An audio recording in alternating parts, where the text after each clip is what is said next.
ওবায়দুল্লাহ সালাফি, আপনার সময় 6 মিনিট। ধন্যবাদ আপনাকে। মাননীয় স্পিকার, আপনাকে ধন্যবাদ।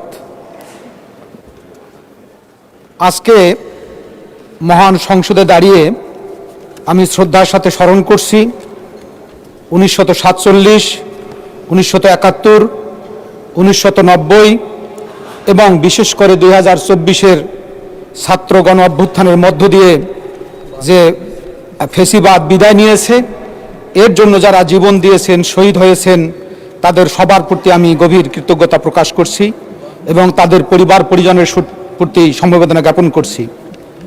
মাননীয় স্পিকার, রাষ্ট্রপতির ভাষণের উপরে ধন্যবাদ জ্ঞাপনের ক্ষেত্রে আমি রাষ্ট্রপতি মহোদয়কে ধন্যবাদ জ্ঞাপন এজন্য করতে পারছি না যে বর্তমান জনগণের আকাঙ্ক্ষার এই সংসদ দ্বারা তিনি নির্বাচিত রাষ্ট্রপতি নন,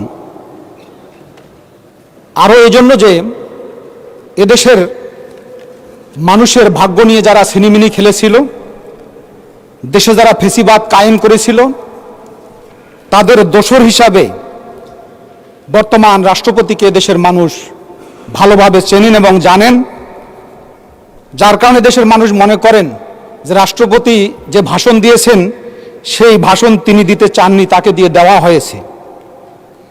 মাননীয় স্পিকার, আমি আমার নির্বাচনী এলাকা সহ রাজধানীর বিভিন্ন প্রান্তে বিভিন্ন শ্রেণী পেশার মানুষের সাথে যখন এই কথা বলি বা আমাদের পরিচয় যখন জানতে পারে, তখন দেশের মানুষ আজকে যে উদ্বেগ উৎকণ্ঠার মধ্যে রয়েছে, তারা বলেন যে বিএনপি নির্বাচনের পূর্বে দেশের মানুষের প্রতি যে প্রতিশ্রুতি দিয়েছিল, যে প্রত্যাশা ব্যক্ত করেছিল, সেই প্রত্যাশা থেকে এত তাড়াতাড়ি কিভাবে তারা সরে আসলেন।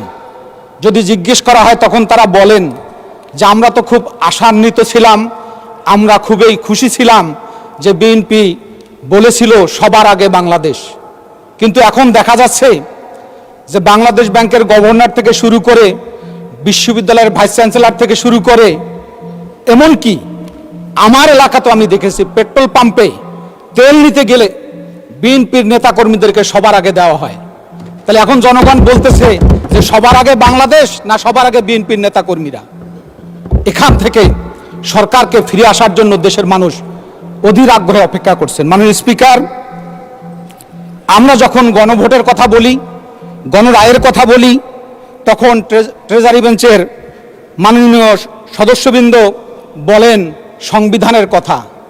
এদেশের মানুষ যখন বলেন যে বাংলাদেশ জাতীয়তাবাদী দলের দীর্ঘদিনের যে দলীয় সঙ্গীত প্রথম বাংলাদেশ আমার শেষ বাংলাদেশ, সেটি রাতারাতি পরিবর্তন হয়ে এখন হয়েছে প্রথম সংবিধান আমার শেষ সংবিধান, জীবন সংবিধান আমার মরণ সংবিধান। এই অবস্থা থেকে যদি বিএনপি ফিরে না আসে, তাহলে আবারও এদেশের মানুষ মনে করবে যে আমাদের ভাগ্য নিয়ে ওই ফ্যাসিস্টরা যেভাবে, ওই মীর জাফর ঘসিটি বেগমরা যেভাবে সিনেমিনি খেলেছিল, আজকে আমাদের ভাগ্য নিয়ে সেভাবে সিনেমিনি খেলা শুরু হচ্ছে কিনা, এটি জনগণের মধ্যে সন্দেহ সংশয় বিরাজ করছে। মাননীয় স্পিকার, আমি যেহেতু সময় কম, আমি আমার কথা দীর্ঘায়িত না করে আমি আপনার মাধ্যমে আমার এলাকার মৌলিক কয়েকটি সমস্যার কথা বলতে চাই। মাননীয় স্পিকার, আমার এলাকা তিস্তা নদীর পার্শ্ববর্তী এলাকা এবং তিস্তার পাড়ের এলাকা। আমার এলাকার আইন শৃঙ্খলা পরিস্থিতির বর্তমান চরম অবনতি ধারণ করেছে। একজন পুরোহিতকে গভীর রাত্রে সন্ত্রাসীরা অত্যন্ত নির্মমভাবে মন্দিরে হত্যা করেছে। একজন বৃদ্ধ মানুষকে ভুট্টা খেতে নিয়ে গিয়ে অত্যন্ত নির্দয়ভাবে খুন করেছে।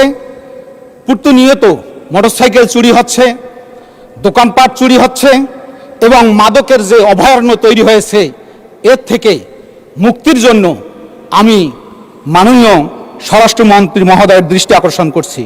মাননীয় স্পিকার, আমার জলঢাকা উপজেলার একটি উপজেলা স্বাস্থ্য কমপ্লেক্স আছে, এটির ব্যাপারে আমি একটা নোটিশ দিয়েছিলাম। আমি অবিলম্বে 150 শয্যা এই হাসপাতালটিকে উন্নীত করার জন্য আহ্বান জানাচ্ছি। মাননীয় স্পিকার, আমার উত্তরবঙ্গের যুবকদের ব্যাপক কর্মসংস্থানের অভাবের কারণে তারা ঢাকা, চট্টগ্রাম, সিলেট সহ দেশের বিভিন্ন প্রান্তে তারা ছুটে আসে। তাদের অবিলম্বে কর্মসংস্থানের ব্যবস্থার জন্য আমি মাননীয় মন্ত্রী মহোদয়ের দৃষ্টি আকর্ষণ করছি। মাননীয় স্পিকার, আমার এলাকার রাস্তাঘাটের বেহাল দশা, এর আগে আমি বলেছিলাম, আমার এলাকার নাম হলো জলঢাকা। যখন জল শুকে যায় তখন কাদায় পরিপূর্ণ হয়ে যায়, রাস্তাঘাটে চলা এমন দুরবস্থা তৈরি হয়। সেই দুরবস্থা থেকে আশু মুক্তির জন্য আমি মাননীয় স্থানীয় সরকার মন্ত্রী মহোদয়ের দৃষ্টি আকর্ষণ করছি। মাননীয় স্পিকার, আমার এলাকার নন এমপিও শিক্ষা প্রতিষ্ঠানগুলোর অবিলম্বে এমপিওর জন্য আমি বিশেষভাবে অনুরোধ জানাচ্ছি। মাননীয় স্পিকার, বিশেষ করে আজকের যুগে, আজকে যদি আপনাদের কারো সুযোগ হয়ে থাকে, তিস্তা পারের মানুষের জীবন মান দেখলে মনে হয় যে আয়ামে জাহিলিয়াতের যুগে যে বর্বরতা আমরা, নিষ্ঠুরতা আমরা ইতিহাস জানি, তার চেয়েও জঘন্য পর্যায়ে মানুষ বসবাস করছে, এমন মানবতার জীবন যাপন করছে।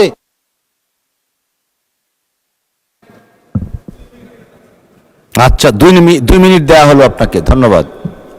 এই তিস্তা পারের ভাগ্যাহত মানুষের জীবন মান উন্নয়নের জন্য তাদের একজন মানুষ যদি অসুস্থ হয়, সেই অসুস্থটা মানুষটাকে লাশের মতো করে কাঁধে করে হাসপাতালে নেওয়া ছাড়া তাদের বিকল্প কোনো পথ নেই।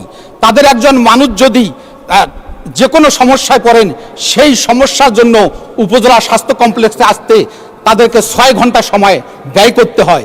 এরকম দুর্গম যোগাযোগ ব্যবস্থা আজকে এই সভ্য সমাজে কল্পনা করা যায় না। মাননীয় স্পিকার, এজন্য উত্তরাঞ্চলের মানুষের চরম পাওয়া এবং আশা যেটা, সেটা হচ্ছে যে আমাদের তিস্তা মহাপরিকল্পনা অবিলম্বে বাস্তবায়ন করা হোক। এক্ষেত্রে মাননীয় মন্ত্রী মহোদয়ের আমি দৃষ্টি আকর্ষণ করছি।